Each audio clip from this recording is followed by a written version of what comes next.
The title of this slide may sound a little bit scaring because you do not see the first two words, which are even more scaring. These are Borders, Cossacks, and Perpetual War.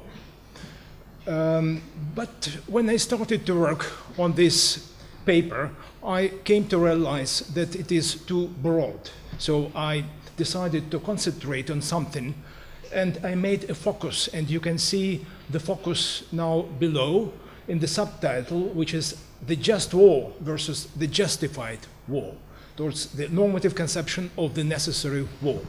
My concern is that the thinking itself of war in terms of justice is frightens me, to tell you the truth. It frightens me. And what we really have to do is to think of some other normative conception of war, which would be different from the just war thinking, which may be entitled as necessary war or justified war. The trick of the language is that the just war may be understood in different ways as a justified war and a just war, and there is a significant difference which we do not really see in English. In Russian language it is much more clearer. We have different words for these two things.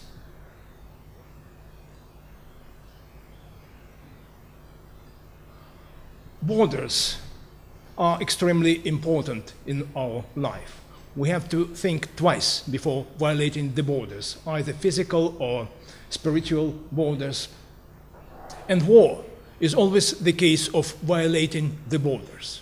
It is always about violating the borders. But usually it doesn't take the shape which you see on this slide. It's not a decision-making by a single person. Usually it goes like that. That is a paradigmatic decision-making about war. And that really happened. What you see on the slide, it really happened in early 16th century. The Cossacks, the Zaporozhye Cossacks, deciding to wage a war on the Turks. And you may see that here is a guy who is writing a letter to the Turkish Sultan, challenging him to war. In fact, it was an insult for the Sultan, which encouraged him to wage a war in violation of the truce, which already existed between the Cossacks and the Sultan. What is important here is that we may take it as a case study. Different justifications were produced at this point, and that is a real historical episode. And what I want to claim here, it is impossible to treat war in terms of Cartesian solitary mind. And that is already one of the mistakes of the just war theory. The case study. Now, I'm going to read to you some extracts which about the justification of, the possible justification of war. And what I ask you to do now is to fetch this justification from the dialogues which will take place now. You have only to know these two names and who they are. So, I'm reading an extract. Well, Koshevoy, it is time for the Zaporozhye to set out. There is nowhere for them to go, replied the Koshevoy, removing his short pipe from his mouth and spitting to one side. What do you mean by nowhere? We can go to Turkey or to Tatary. Impossible to go either to Turkey or Tatary, replied the Koshevoy, putting his pipe coolly into his mouth again. Why impossible? It is so. We have promised the Sultan peace. But he is a Muslim, and God and the Holy Scriptures command us to slay Muslims. We have no right If we had not sworn by our faith, it might be done, but now it is impossible. How is it impossible? How can you say that we have no right? Here are my two sons, both young men, neither has been to war, and you say that we have no right, and that there is no need for the Zaporozhtsi to set out on an expedition. Well, it is not fitting.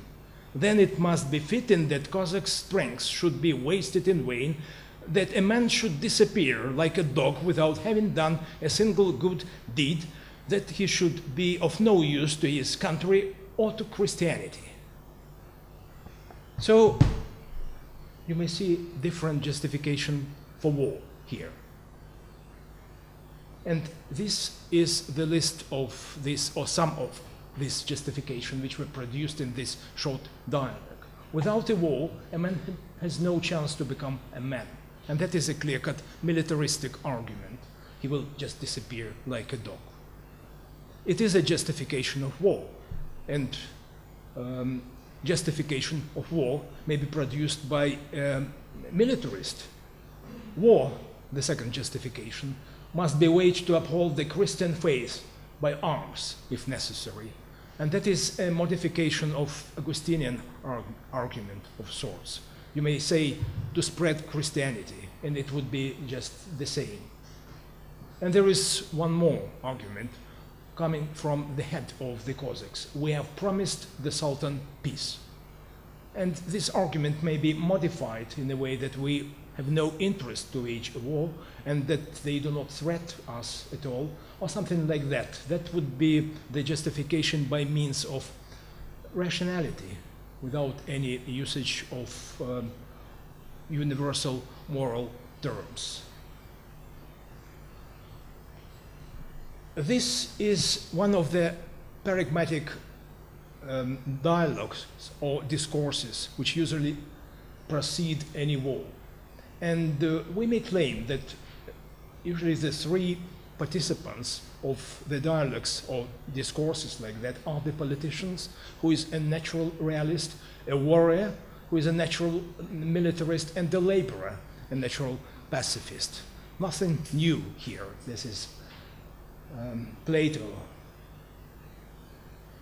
And now we may turn to the typical story of the just war theory, or just war thinking. To put it in short terms, we have a story of a moral militarist, a moral but unreasonable pacifist, as Jan Narveson usually claims, and it is usually a bunch of rational but totally amoral realists. But this realist, unlike just war theorists, tend to understand each other much better. And what we have also is a reasonable and moral just war theorist who comes out with some kind of just war theory, and everything becomes clear and everyone becomes happy because he just shows them the way. He tends to be the fourth necessary participant in the discourse which is taking place, so that the just war thinking simply exists alongside militarism, pacifism, and realism. And what we really need in such a kind of discourse is simply a bunch of principles of jus ad bellum and jus in bella, and that is the magic claim of the just war theory, simply to interpret these principles. Of course, it is quite evident that the principles are extremely vague, and they may be interpreted in very different ways. In fact, the militarist may use this principle too, and our militarist, with whom we met at the very beginning, he's in fact using the just war justification, the idea of the necessity of spreading Christianity. The problem with the principles of the just war theory in our contemporary situation is that they, not only that they are extremely vague, it is also that they do not work pretty well. And what is even more important, the term justice itself is hardly applicable to the contemporary war. The contemporary war is so different to what we used to have before that the term justice is hardly applicable to the war, as well as the term victory. The contemporary war is not about victory. It is not about justice, and it is not a war, in fact. It is not even a war. So the problem which arises alongside the transformation of war emerges from two different sides. It is the factual transformation of war, and it is the transformation of values. And both these things, they change the meaning of the terms. And I will show you some contradictions of thinking of war in terms of justice. One of these contradictions is quite evident from this table. The contemporary war is not in the business of doing justice. Just if you have a look at this table, you can see the ratio of the most recent war, the ratio of Americans killed to the death of the others. In Korean War it was 1 to 100, in Iraq War it was 1 to 200. So it is somewhat suspicious to think of justice in terms of the figures like that. If war brings such an injustice to such an amount of people, it is not a Clausewitzian duel any longer. It is something different. It may be regarded as something like hunting at best. As you remember, Plato mentioned that there is war proper, which the Greeks wage on each other, and there is something different which may be called hunting, which the Greeks wage on the barbarians. So this kind of violence doesn't even deserve the name war in proper terms. And it is not only that. If you take into consideration the environment damage which every war produces, so any even small war is a great injustice towards the future population. If you take Kosovo War, for example, which was rather bloodless, no, not a single American or not a single NATO warrior perished in this war, but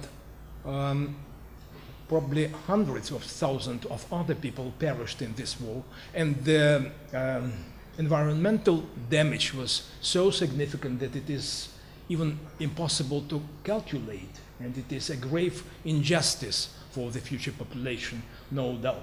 This is how the contemporary war looks like. And I doubt it is possible to think of this kind of war in terms of justice. So it may be necessary, this kind of war may be necessary. It may be even sacred, it may be even justified, but hardly just. What you see on the right side is a contemporary terrorist. What you see on the left side is the contemporary global sovereign. And the war, the contemporary war, is asymmetric warfare. It is inevitably asymmetric. Now, even if we simply try to think of war in terms of justice, I believe there are two possible interpretations of justice in relations to war. One of this possible interpretation you can see here on this slide.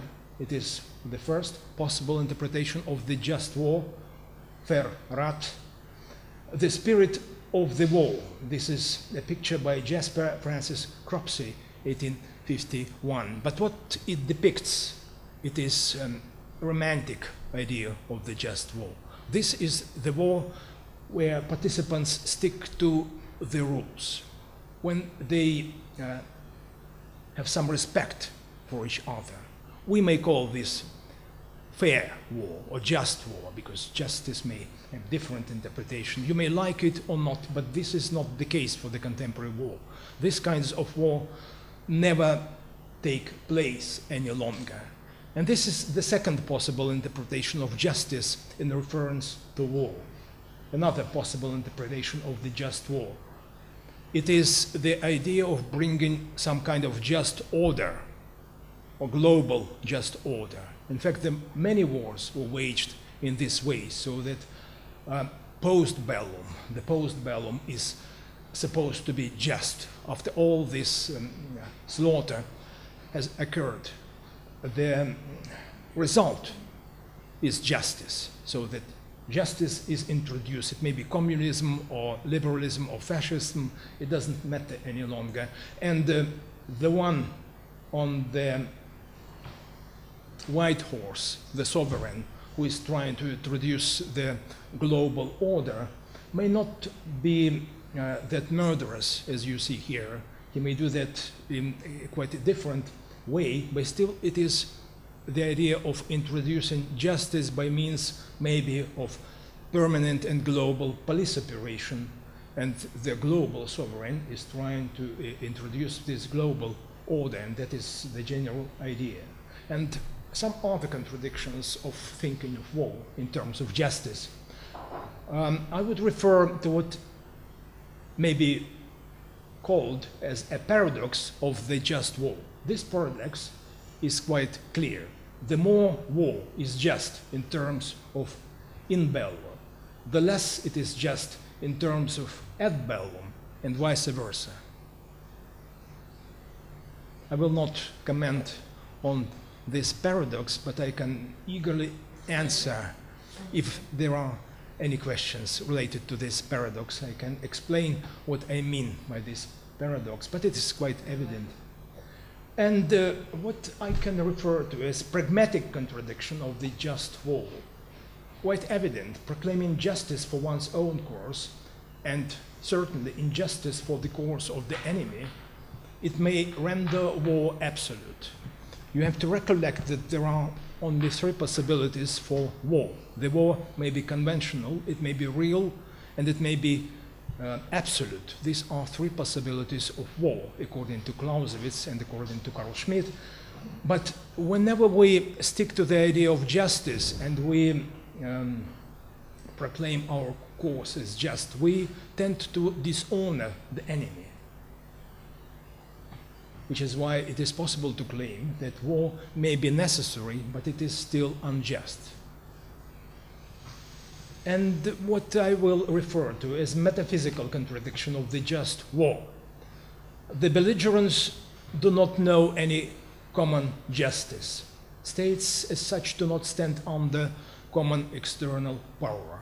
That is quite evident from Perpetual Peace by Kant. For Kant it was quite evident. One more contradiction, which I will refer to, in many languages, if we are only serious with the meaning of the words, the just war is a clumsy contradiction of terms. It is so in Russian language. In Russian language it is simply clumsy. This combination sounds clumsy. Justice and war. And we are Hobbesians in this way. For Hobbes it was also hardly possible to combine war and justice. Whenever there is war, there is injustice. And what I may also mention, I believe it is a Western idea, so it is a culturally specific idea. I don't think we can really find the idea of just war in any other culture. Or in many other cultures, at least, we cannot find this idea. Which is why I may claim that a just war, or thinking in terms of just war, is a kind of a loose canon. And as a loose canon, it tends to hover between militarism and pacifism. So it really exists on this continuum between militarism and pacifism, and it tends to go in the direction of militarism much more easily in comparison the possibility of going to pacifism. But it is not the combination of pacifism and realism, which is the usual claim of the just war theorists. One of the reasons it is impossible is that they speak different language. Militarists and pacifists, they may use the same moral justification. They use the universalistic moral terms. Realists do not stick to this language. They use the language of rationality. So the combination of militarism together with pacifism and realism is possible in a way, but it is quite different discourse. It is a practical discourse. It's not a moral discourse any longer. I'm afraid the very idea of just war adopts a kind of self-serving moralizing, which is quite dangerous. And it serves mostly to criminalize or even to demonize the opponent, to which I may refer as a case of emotivism. The theory of emotivism and ethics, as you know, tends to claim that any ethical moral statements are a kind of inflicting on the opponent what he really doesn't need. What would be the alternative perspective to the just war thinking? It is a necessary war, and the necessary war may be found as a proper balance of the three possible justifications. I do not reject militarism. I do not reject realism and pacifism. It is simply the view that it is possible to combine all the three, and there is a way of reasonable combination of all the three, so that we do not really need the just war theorist as a separate figure. He may figure out, he may take place in this discourse only as a moderator, not as a separate figure, not as an entity on its own. In fact, we can never eliminate these different attitudes to war. Militarists will always exist in any countries, simply because there is a certain amount of people who tend to turn to violent resolution of any problem. I may refer to the theory of the Russian philosopher Leo Gumilev, whom you probably do not know. He used to claim that the number of the so-called passionaries, or the militarists, if you like it better, those who has lots of passions, so they cannot stay away from violence. In any society, it may change. And whenever the number of these passionarities comes out of proportion, war becomes inevitable. It may be true. At least we always have a number of people like that in any society. So we have to find some way to persuade them. We have to find some values to which they may stick.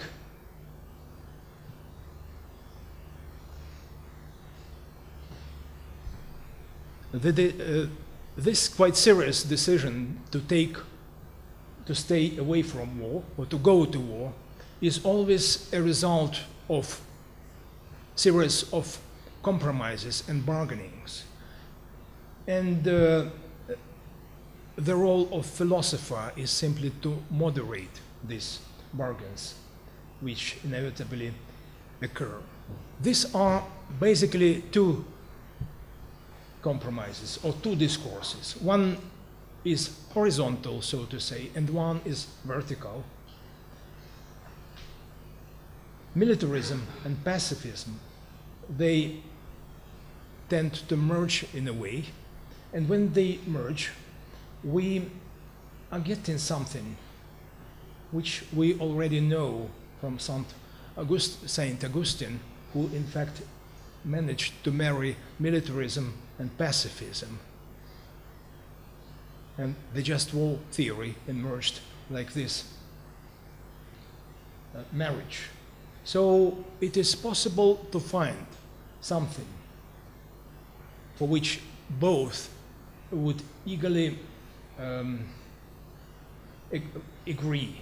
For example, war is only possible when it paves the way to the lasting peace. That is the lure for a pacifist. War is only possible if it brings in the true religion of peace. And war is only possible when it is self-defense. Anything may go as a kind of compromise of this level, because this would be a compromise, a moral compromise. This would be a compromise in terms of universalistic language. And then goes the second possible compromise, the rational justification of war, which comes from paradigmatic politician or realists. And here we have practical bargain. And we have to take into consideration now the four rational motives which may be applied here and which are moving the politicians. The war may be triggered by some rational consideration. But what I want to stress out at this point, it is that besides the similar, so that this rational justification becomes reasonable, besides the similar motives of the opponent should be taken into account as well. So we have to consider our opponent as honorable foe. What are the major motives which may trigger the decision to wage war? It is interest, fear, honor, and standing. Nothing new here. I took it from Thucydides' Peloponnesian War. And that is the usual justification of war by a realist. We may stick to this, to all four of this, or to either of them. But what is important to mention at this point is that there can be at least two different sorts of realism, what I would call constraint realism. It is important to separate from straightforward realism. And the transformation of the motives is significant. Interest tends to degrade into greed, security considerations into fear, honor may change into hubris, and standing into pride. And when war is triggered by these motives, it is something different. This kind of realism is considerably different to what we may have if we speak about the reasonable realism. So the full picture of this series of compromises may be found here. The horizontal level of compromise between pacifism and militarism, that is a moral compromise, which is about the usage of moral terms. They both use moral terms. But then it comes the turn for practical bargaining with realism, how to wage a war, on when and why to wage a war, and that is already a practical compromise. And so they may merge at this point. To find this unique combination where all the three of them may meet is in fact to find the minimally necessary war, which would be the truly justified war, which be both moral, or aimed on peace, and it would be reasonable or not triggered by any unreasonable motives. It is always possible in any particular situation, in any particular culture, to find this unique combination. I believe at our particular situation, it is the idea of self-defense. Nothing else may work as a reasonable combination of all the three. When it comes to just war theory, there is the recent development of this theory, which is sometimes referred to as the human rights paradigm. O'Brien, Lee, Pike, Mahan. I'm not going to tell a lot about this kind of paradigm, but what I'm going to claim is that this kind of paradigm is already a clear-cut militarism. It doesn't merge with pacifism at all. This kind of just war paradigm has nothing to do with pacifism. So it is a clear-cut militarism. It simply leaves the sphere of pacifism. It doesn't belong to pacifism. It is a just war theory which merges totally with militarism. And it, in practical terms also, because if we stick to this idea, we are on perpetual war. There is no other way. The war becomes perpetual if we fight for human rights globally.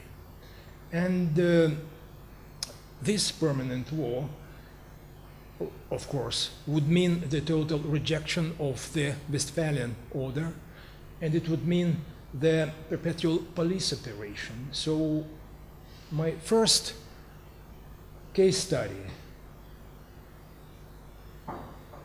meets my last case study. These arguments are very much alike.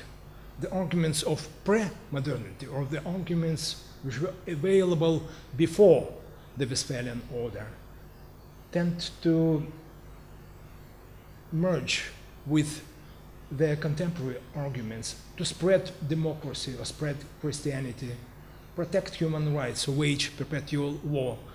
Basically, it is the same. Thank you. It is about time for me.